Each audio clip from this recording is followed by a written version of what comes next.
We have a voicemail number. That number is 219-2-DAVID-P. You can call in anytime. Here's a topic that has come up before, and I'm glad to have the opportunity to address it again. Take a listen. Hi, David. I'm a big fan of the show. My name's Greg.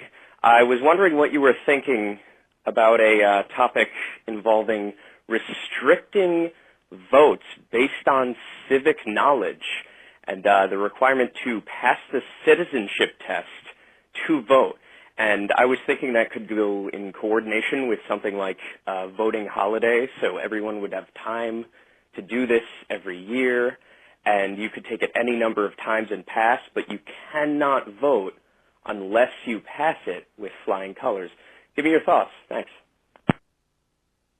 So I understand the motivation here, and the motivation is that ignorant people voting is a huge problem, and we would all be better off if there was some minimum particular knowledge required in order to vote. But here's the problem. Aside from whether it could even be done constitutionally, I have no confidence that this would be implemented without serious bias, because as soon as you put the idea of some kind of test to vote on the table, and again, I don't think you could even do it legally. I don't think it would be constitutional, but imagine that you could.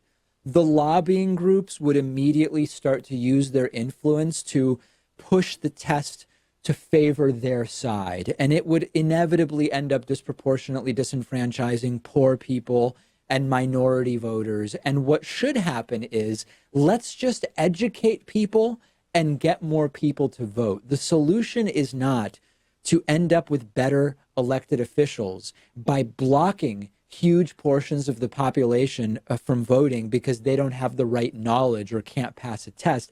That's effectively what the right is doing with voter suppression tactics. When they say, let's make it more difficult for people to vote, let's require more documents for people to vote, let's limit the number of places where people can vote, let's limit the number of hours during which people can vote.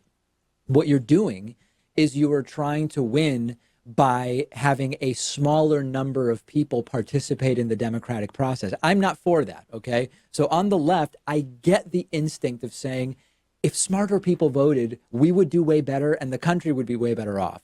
Let's start teaching civics and critical thinking at an earlier age. The right doesn't want to do that because they understand the implications. Let's do all of the things that will increase turnout, because in the long run, that's a much better way to get a better functioning democracy than by making it even more difficult for people to vote, particularly in ways that will be enforced in a discriminatory fashion. I'm not for it, and I've been against it for a long time.